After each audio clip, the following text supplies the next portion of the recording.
नमस्कार. संघर्ष वृत्तवाहिनीमध्ये आपलं स्वागत.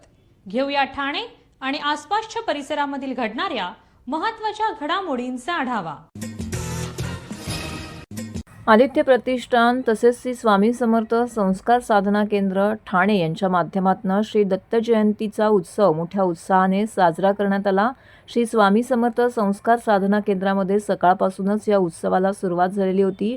दिगंबरा दिगंबरा श्रीपाद वल्लभ दिगंबराचे अखंड नामस्मरण या ठिकाणी सुरू होते. दत्त जयंती निमित्त या ठिकाणी स्वामी समर्थांची प्रार्थना करण्यात आली. त्याचबरोबर श्री दत्तबाबांनी स्वामी बाबांनींचं वाचन करीत नामस्मरण करण्यात आलं. तसेच दत्तांची आरती देखील करण्यात आली. सुप्रसिद्ध पंडित औरंगाबादकर यांचं सनई वादन, श्री दत्त महाराज जन्म, सांघिक प्रार्थना, दिगंबरा दिगंबरा अभिनय कट्ट्याचे नौपाडा संगीत कट्ट्याच्या गायनाचा भक्तिमय कार्यक्रम येथे संपन्न झाला. तर सायंकाळी श्री दत्त भजनाचं देखील आयोजन करण्यात आलं होतं. तर रात्री भाविकांकरिता या ठिकाणी भव्य महाप्रसाद सोहळ्याचं आयोजन करण्यात आलं होतं. आयोजक किरण नागती यांच्या मार्गदर्शनाखाली तसेच श्री स्वामी समर्थ संस्कार साधना केंद्र परिवार यांच्या मार्गदर्शनाखाली हा सोहळा या ठिकाणी संपन्न झाला. मोठ्या श्रद्धेने भाविकांनी या ठिकाणी उपस्थित राहून या धार्मिक कार्यक्रमांचा आनंद घेत दत्त जयंतीचा उत्सव साजरा केला. यावेळी सेवेकरांनीही मोठ्या संख्येने उपस्थित राहून या उत्सवामध्ये सहभाग घेत सेवा केली. तसेच नामस्मरणाची सेवा देखील केली. जेवढ्या वेगवेगळ्या पद्धतीने या ठिकाणी सेवा करता येईल त्या पद्धतीने सेवेकरांनी येथे सेवा करीत महत्त्वपूर्ण असं योगदान देखील दिलेलं आहे. श्री स्वामी समर्थ संस्कार साधना केंद्रात दरवर्षीप्रमाणे दत्त जयंतीचा हा उत्सव साजरा करण्यात येतो. काल आपण बघितलं असेल की श्री सत्यदत्त पूजा विभागातल्याच 50 जोडप्यांना घेऊन करण्यात आली आणि अतिशय वेगळं वातावरण, सत्य दत्तपूजेचं महात्म्य हे लोकांपर्यंत पोहोचावं, त्यांना त्याचा कौटुंबिक, आर्थिक, शारीरिक दृष्टीनं लाभ व्हावा आणि एक आनंद आणि समाधान त्यांच्या आयुष्यामध्ये निर्माण व्हावं याकरताचा तो प्रयत्न होता. आता आपण बघतोय की दत्त जयंतीला दरवर्षीप्रमाणेच यंदासुद्धा भाविकांची अलोट गर्दी आहे. त्यांना एक समाधान मिळते, एक आशीर्वाद रूपी कुठेतरी एक वेगळं औषध आहे ते त्यांना मिळतंय आणि सगळीच जण आनंदित. खूप आनंद वाटतो. किरणच्या सगळ्याच कार्यक्रमांना आम्ही येतो आणि इथे आल्यावर खूप पॉझिटिव्ह वाटतं. आज दत्त जयंती आणि विशेष आनंदाचा दिवस आहे. त्याची दत्ताची भक्ती सर्वांना माहिती आहे. स्वामींचं काम तो मोठ्या प्रमाणात करतोय आणि विशेष मुलांसाठी तो करत असलेलं काम, नाट्य चळवळीसाठी करत असलेलं काम, हे सर्व काम जे आहे तर याचं मला खूप कौतुक वाटत आलेलं आहे. आणि या सगळ्या कामाच्या मागे एक मला असं वाटतं आध्यात्मिक ताकद आहे आणि ती आध्यात्मिक ताकद तिचं आज आपल्याला एक आविष्कार म्हणू आपण, तो आज आपल्याला दिसतोय. मला विशेष आनंद आज एवढ्यासाठी वाटतोय, खाजगी गोष्ट आहे की माझ्या सौंचा आज तिथीने वाढदिवस आहे, ही दत्त जयंतीची आहे. त्याच्यामुळे आज आम्ही ठरवलं होतं की किरणच्याकडे जायचं, तिथे नमस्कार करायचा आणि आमची ती इच्छा पूर्ण झालेली. त्याबद्दल मी किरणचा आभारी आहे. सर्व नागरिकांना आवाहन करण्यात येत आहे की सध्या डासांमार्फत पसरणाऱ्या डेंग्यू या आजाराचा प्रसार रोखण्यासाठी प्रत्येकाने पुढील प्रमाणे कार्यवाही करावी. डेंग्यू आजार एडिस इजिप्ती हा डास चावल्याने होतो. या डासांची पैदास साचलेल्या किंवा साचवलेल्या स्वच्छ पाण्यामध्ये होते. 8 दिवसांपेक्षा जास्त दिवस पाणी उघडे व साचून राहिल्यास त्यात डास अंडी घालतात. अंड्यांच्या अळ्या तयार होऊन पुढे डास तयार होतात. यासाठी आपल्या घरातील पाणी साठे, उदाहरणार्थ बॅरल्स, पिंपे, टाक्या, हौद, रांजणे इत्यादी दर आठवड्याला रिकामे करून घासून पुसून कोरडे करून पुन्हा भरावे. 1 दिवस कोरडा दिवस म्हणून पाळावा. पाणी साठ्यांना घट्ट झाकणे बसवावीत किंवा जुनी साडी, चादर, धोतर यांनी बांधून झाकून ठेवावीत, म्हणजे डास त्यात जाऊन अंडी घालणार नाहीत. घराच्या गच्चीवर, आजूबाजूला, अंगणात कोठेही पाणी साचू देऊ नये. भंगार सामान उघड्यावर टाकू नये, उदाहरणार्थ टायर्स, प्लास्टिक सामान, कुंड्या, टाकाऊ वस्तू इत्यादी. अशा सामानात पावसाचे पाणी साठून त्यात डेंग्यूच्या डासांची पैदास होते. घरातील कूलर्स, फ्रीजच्या पाठीमागील ट्रे हे देखील वेळोवेळी कोरडे करावेत. लक्षात ठेवा, नुसत्या फवारणीने डास घनता कमी होत नाही, तर त्यासाठी डास पैदास ठिकाणे नष्ट करणे ही आपल्या सर्वांची जबाबदारी आहे. कोणताही ताप अंगावर न काढता जवळच्या शासकीय रुग्णालयात मोफत औषधोपचार घ्या. अशा प्रकारे नागरिकांनी सहकार्य केल्यास डेंग्यूचा प्रसार रोखणे सहज शक्य आहे.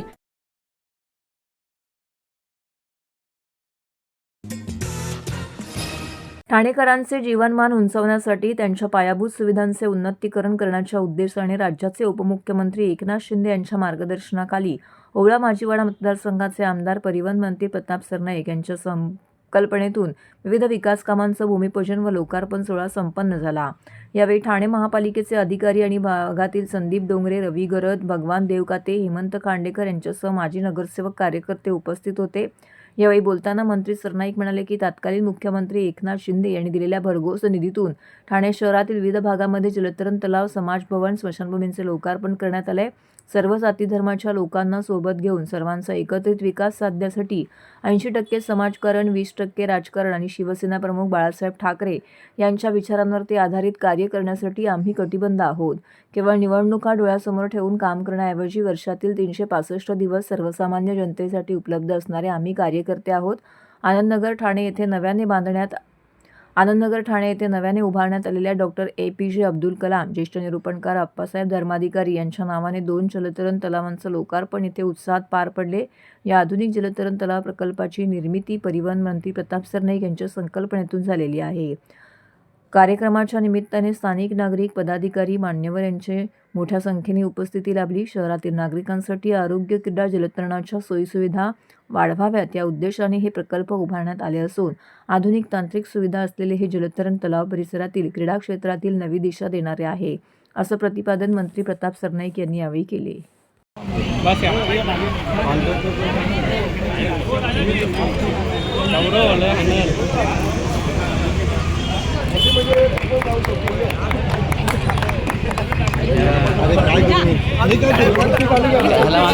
बुके खाली का? बुके तेवढं खाली या.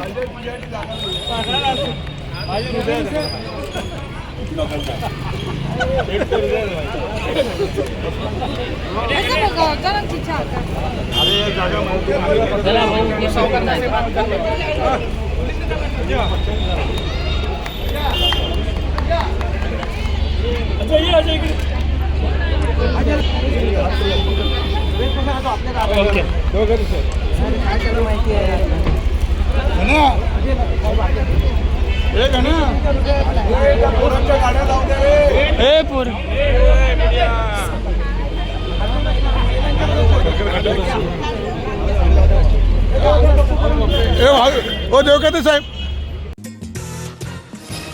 शिवसेनेच्या वतीने आज प्रभाग क्रमांक 21 मध्ये मोफत नागरिक सुविधा शिबिराचं उद्घाटन करण्यात आलं. या शिबिराचं उद्घाटन माजी महापौर प्रेमसिंग राजपूत यांच्या शुभ हस्ते पार पडले.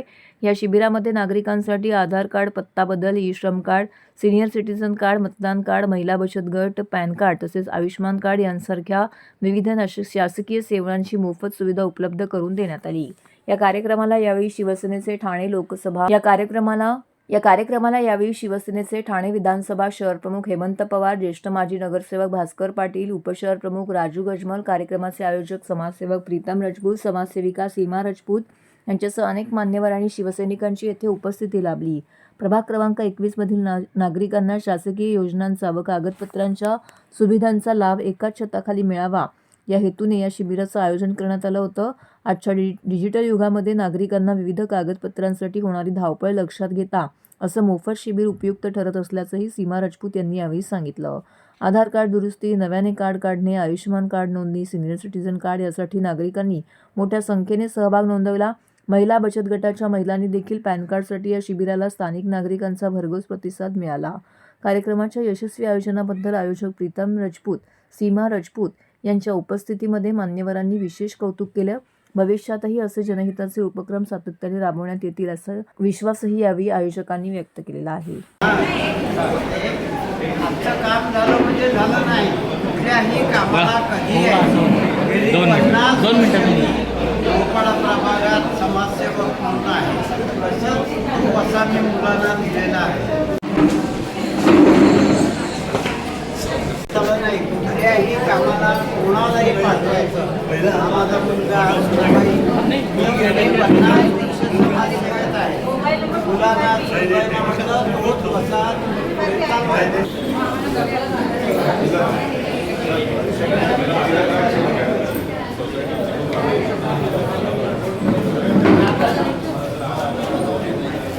वसंतजी नाश्ता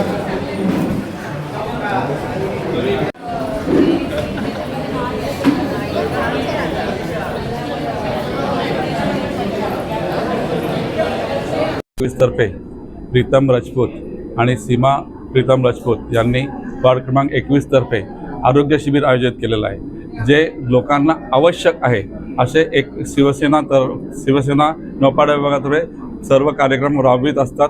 आणि सीमा राजपूत आणि प्रीतम राजपूत यांचं काम खरोखरच चांगल्याच प्रकारे चाललेलं आहे. प्रभाग क्रमांक 21 तर्फे त्यांची इच्छा पण आहे नगरसेवक होण्याची, आणि त्यासाठी सगळ्यांना नागरिकांना कशा प्रकारे मदत होईल असं त्यांनी केलेलं आहे. माननीय उपमुख्यमंत्री एकनाथ शिंदे, माननीय खासदार नरेश म्हस्के यांच्या मार्गदर्शनानुसार हे कार्यक्रम आयोजित केले जातात. आणि खरोखरच हे शिबिर 3 दिवसाचं आहे आणि नागरिकांनी चांगल्या प्रकारे गर्दी केलेली आहे. त्यांना आधार कार्ड मिळणार, आधार कार्डचा पत्ता बदल होणार आहे, नंतर आयुष्यमान कार्ड मिळणार आहे आणि विविध प्रकारच्या योजना त्यांनी त्या ठिकाणी आयोजित केलेल्या आहेत. 3 दिवसाचं शिबिर आहे आणि त्या शिबिरासाठी नागरिकांनी चांगल्या प्रकारे लाभ घ्यावा. आणि सीमा राजपूत आणि प्रीतम राजपूत यांना या कार्यक्रम आयोजित केल्याबद्दल शुभेच्छा देतो. उपस्थित सर्व आदरणीय मंडळी, तसेच आमचे पूर्वीचे सरसेनापती माननीय श्रीमान बाळासाहेब ठाकरे यांना मानाचा मुद्रा, आंबेडकर साहेबांना मानाचा मुद्रा करून जो मी गेली 50 वर्ष या शिवसेनेमध्ये काम करत आहे, तर माझ्याच कामाचा वारसा माझ्या मुलाने आणि सुनबाईंनी घेतलेला आहे. या ठिकाणी जुने आणि नवीन सर्व कार्यकर्ते जमलेले आहेत. आपल्या मराठीमध्ये एक म्हण आहे, उतू नको मातू नको, घेतला वसा टाकू नको. त्याप्रमाणे आम्ही राजपूत घराण्याने हा वसा घेतलेला आहे. आणि असं ठाणेकरांचं प्रभाग क्रमांक 21 मधील लोकांचं अविरत आम्ही सेवा करणार आहोत. आणि आमचं प्रीतम राजपूत आणि माझी सुनबाई कोणत्याही कामासाठी आपल्याला 24 तास दार उपलब्ध आहे, हे या ठिकाणी मी सांगतो. आणि ह्या सभागृहात जे कार्यकर्ते जमलेले आहेत त्यांना सगळ्यांना शुभेच्छा येतो. आणि या ठिकाणी जे जमलेल्या लोकांना सुद्धा त्यांचं काम व्यवस्थित हो या प्रकारच्या शुभेच्छा देतो. हे शिबिर आम्ही 3 दिवसासाठी ठेवलेलं आहे आणि माननीय उपमुख्यमंत्री एकनाथजी शिंदे साहेब, तसेच आपले माननीय खासदार नरेशजी म्हस्के साहेब यांच्या मार्गदर्शनाने आणि शिवसेना पक्षाच्या माध्यमातून आम्ही प्रभाग क्रमांक 21 मध्ये 3 दिवसीय मोफत शिबिराचे आयोजन केलेले आहे. आणि आणि आपल्या पक्षाची शिकवणच ही आहे की 80% समाजकारण आणि 20% राजकारण. तर त्याच्या अनुषंगाने आम्ही नागरिकांसाठी सरकारी कागदपत्रांची उपलब्धता ह्या एकाच ठिकाणी करून देण्याचा प्रयत्न केलेला आहे. आणि ह्या कागदपत्रांच्या माध्यमातून नागरिक सर्व आपल्या सरकारी योजनांचा लाभ आपल्या योग्य रीतीने घेऊ शकतील, हा पण आमचा प्रयत्न आहे. आणि ह्या माध्यमातून आम्ही ह्या शिबिराच्या माध्यमातून आम्ही ई श्रम कार्ड, ज्येष्ठ नागरिक कार्ड, परत तसेच आधार कार्ड पत्ता बदल, वोटिंग कार्ड आणि आरोग्य चे कार्ड, ते सगळे आम्ही ह्याच्यामध्ये हे केले. आणि तशाच सर्वात प्रथम आणि नवीन म्हणजे हे आहे की महिलांच्या बचत गटासाठी पण आम्मी पॅन कार्डचं उपलब्धता करून देण्याचे आयोजन केलेले आहे. आणि आज आम्ही ह्याच्या आधीही म्हणजे लोकांच्या, नागरिकांच्या उपयोगी आणि हिताचे सगळं कामे करतच आलेलो आहोत आणि याच्या पुढेही आम्ही करतच राहू. जय हिंद, जय महाराष्ट्र. खरोखर हा उपक्रम अतिशय आवश्यक होता आणि चांगलाही आहे. नाहीतर सिनियर सिटीजन किती ठिकाणी धावणार, पण यांनी उत्तम सोय करून ठेवली की आपल्या जवळपासच्या सगळ्या लोकांना आधी कार्ड काढायचं कुठे हे माहीत नसतं बरेच जणांना. त्यामुळे इकडे तिकडे बिचारा शोधत बसतो. पण एका ठिकाणी हे सगळं काम होत असेल तर हे निश्चितच उपक्रम अतिशय चांगला आहे. किंबहुना असे उपक्रम शिवसेना करू शकते. वगैरे. मी ज्येष्ठ नागरिक कार्ड काढण्यासाठी आलेली आहे आणि हे इथे एकाच ठिकाणी आणि एका दिवसात चांगलं मिळणार कार्ड म्हणून मला खूप बरं वाटतंय. साहेबांविषयी मॅडमविषयी काय? हे नेहमीच आम्हाला हेल्प करतात, खूप मदत करतात. ठाणे महानगरपालिका क्षेत्रात विविध प्रकल्पांची कामं सुरू आहेत. त्यापैकी बहुतांश प्रकल्प अंतिम टप्प्यात असून या विकास कामांचं लोकार्पण वाघबीळ येथे उभारण्यात येणाऱ्या नवीन नाट्यगृहाचं भूमिपूजन महापालिका निवडणुकांपूर्वी राज्याचे उपमुख्यमंत्री एकनाथ शिंदे यांच्या हस्ते करण्यात येणार आहे. त्या दृष्टीने अंतिम टप्प्यातील प्रकल्प 15 डिसेंबरपर्यंत पूर्ण करावेत. तसेच घोडबंदर सेवा रस्ता जोडणी, अमृत जलवाहिनी आणि महावितरणाच्या वाहिन्यांचं स्थलांतरण इत्यादी कामे युद्ध पातळीवरती पूर्ण करण्याचे निर्देश परिवहन मंत्री प्रताप सरनाईक यांनी आज झालेल्या बैठकीमध्ये दिले आहेत. परिवहन मंत्री प्रताप सरनाईक यांच्या उपस्थितीमध्ये ठाणे महानगरपालिका क्षेत्रातील विविध विकास कामांबाबत आढावा बैठक आज संपन्न झाली. ठाणे महानगरपालिका मुख्यालयातील कैलासवासी अरविंद पेंडसे सभागृहामध्ये झालेल्या बैठकीमध्ये महापालिका आयुक्त सौरभ राव, अतिरिक्त आयुक्त प्रशांत रोडे, पोलीस उपायुक्त पंकज सिरसाट, नगर अभियंता प्रशांत सोनाग्रा यांच्यासह महापालिका, MMRDA, मेट्रो, सार्वजनिक बांधकाम विभाग, जिल्हाधिकारी कार्यालय इत्यादी विभागांचे वरिष्ठ अधिकारी उपस्थित होते. राज्याचे उपमुख्यमंत्री एकनाथ शिंदे यांनी ठाणे शहरातील विकास कामांसाठी निधी उपलब्ध करून दिला असून या निधीच्या माध्यमातून विविध प्रकल्प राबवण्यात येत आहेत. ठाणे शहरातील एकूण 67 विहिरींचे शास्त्रोक्त पद्धतीने पुनरुज्जीवन करण्याचा प्रकल्प हाती घेण्यात आलेला आहे. या विहिरींचं पाणी पिण्यासाठी वापरता येणार आहे. तसेच स्मशानभूमींचे अत्याधुनिक पद्धतीने सुशोभीकरण, पाळीव प्राण्यांसाठी स्मशानभूमी बांधण्यात आलेली आहे. हिंदू हृदय सम्राट स्वर्गीय बाळासाहेब ठाकरे डिजिटल ॲक्वेरियम तसेच मॉर्निंग वॉकला जाणाऱ्या ठाणेकरांसाठी प्रत्येक ठिकाणी जॉगिंग ट्रॅक देखील उभारण्यात येणार आहे, असे यावेळी परिवहन मंत्री प्रताप सरनाईक यांनी सांगितले. सर्वप्रथम आमच्या महापालिकेचे आयुक्त सौरभराव यांचं मनापासून अभिनंदन करतो की मुख्यमंत्री म्हणून एकनाथ शिंदे साहेब या महाराष्ट्राचं नेतृत्व करत असताना त्यांनी ज्या पद्धतीनं ह्या ठाणे शहरासाठी निधी कमी करू दिला नाही, कमी पडू दिला नाही, तशाच पद्धतीचे अनेक प्रकल्प जे वेगवेगळ्या प्रकारचे प्रकल्प आहे, म्हणजे विहिरींचं पुनरुज्जीवन करत असताना त्या विहिरीतलं पाणी लोक धुणे भांड्याला वापरत नव्हती, ती विहिरीचं पाणी आता प्यायला लोक वापरू लागतील असा प्रकल्प. अतिशय चांगल्या पद्धतीनं स्मशानभूमीचं सुशोभीकरण केल्यानंतर पाळीव प्राण्यांसाठी सुद्धा आम्ही स्मशानभूमीची व्यवस्था केलेली, अंत्यविधी केंद्र वेगवेगळे म्हणजे बाळासाहेब ठाकरे कला दालन आणि त्याचबरोबर अनेक विकास प्रकल्प राबवत असताना जॉगिंग ट्रॅक आम्ही 15 किलोमीटरचा करतोय, जेणेकरून सकाळी मॉर्निंग वॉकला जाणाऱ्या ठाणेकरांना प्रत्येक ठिकाणी जॉगिंग ट्रॅक थोड्या प्रमाणात उपलब्ध होईल. काही ठिकाणी 3 किलोमीटर, काही ठिकाणी 4 किलोमीटर. प्रामुख्यानं नवीन सर्वसामान्य ठाणेकरांना एक गोड बातमी ह्या माध्यमातून द्यायची आहे की घोडबंदर रोडला आम्ही नवीन नाट्यगृह निर्माण करतोय. आम्हाला मिळालेल्या 7,350 स्क्वेअर मीटरच्या जागेवर आम्ही अतिशय भव्य असं नाट्यगृह उभारतोय, जेणेकरून ठाण्यामध्ये गडकरी रंगायतन, काशीनाथ घाणेकर नाट्यगृहाबरोबर नाट्यप्रेमी जे घोडबंदर रोडचे रहिवासी आहेत त्यांना वाघबीळ येथे एक चांगलं अद्ययावत नाट्यगृह भूमिपूजन आम्ही करतोय. शिंदे साहेबांची वेळ आम्ही 16 किंवा 17 तारखेला घेतोय आणि त्या दिवशी इतर अनेक प्रकल्प जे लोकार्पण आहेत आणि त्याचबरोबर नाट्यगृहाचा भूमिपूजनाचा कार्यक्रम आम्ही ठेवतोय. त्यामुळे ठाणे शहरातील सर्वसामान्य जनतेला ठाणे महापालिकेच्या माध्यमातून जी काही सुविधा देता येईल तेवढ्या सुविधा आम्ही देतोय. आमचे MMRDचे अधिकारी ह्या ठिकाणी आलेले आहेत. मेट्रो 4चं काम हे आता जवळजवळ पूर्णत्वाला आलेलं आहे आणि डिसेंबर महिन्यामध्येच त्याचं लोकार्पण करण्याचा आमचा प्रयत्न आहे. त्या माध्यमातून आमचे मेट्रोचे अधिकारी सुद्धा मेहनत करत आहेत.